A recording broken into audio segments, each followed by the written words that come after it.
April May মাসের তীব্র গরম, দাবদাহে পড়ছে গোটা দেশ। তার মধ্যেই হতে চলেছে লোকসভা নির্বাচন।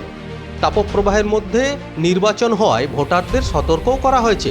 এই তীব্র গরমে শরীর সুস্থ রাখতে নির্বাচন কমিশনের তরফেও নানা স্বাস্থ্যবিধি অনুসরণ করতে বলা হয়েছে। এবার প্রশ্ন হলো, এই কাঠফাটা গরমেই কেন ভোট হয়?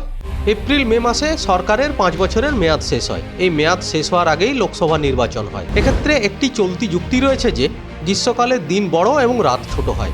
ভোট গ্রহণের জন্য অধিক সময় পেতেই লোকসভা নির্বাচন গ্রীষ্মকালে হয়। তবে আগের সরকারের 5 বছরের মেয়াদ শেষ হওয়ার পরেই লোকসভা নির্বাচন হয়।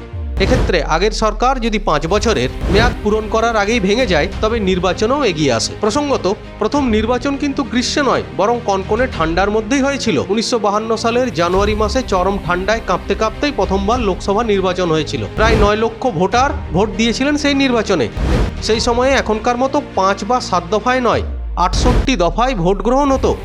হিমাচল প্রদেশে 1951 সালের শেষ ভাগেই ভোট গ্রহণ হয়েছিল। পরে প্রতিকূল তাপমাত্রা এড়াতেই এই সিদ্ধান্ত নেওয়া হয়। কিন্তু এবার যদি 2024 সালের লোকসভা নির্বাচনের চিত্র দেখি, তবে তীব্র দাবদাহের মধ্যে নির্বাচন হতে চলেছে। মৌসুম ভবনের তরফে দেশের একটা বড় অংশ জুড়েই তাপপ্রবাহের সতর্কতা জারি করা হয়েছে।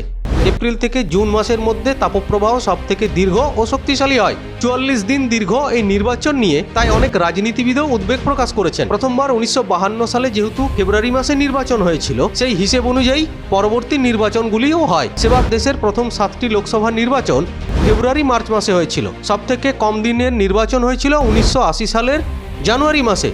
মাত্র 3 দিনেই লোকসভার ভোট পর্ব মিটিয়ে ফেলা হয়। বিগত 5 দশক ধরে শীতকালে লোকসভা নির্বাচন হতো, কিন্তু 2004 সালের লোকসভা নির্বাচনের সময় সেই টাইম লাইনে বদল আনা হয়।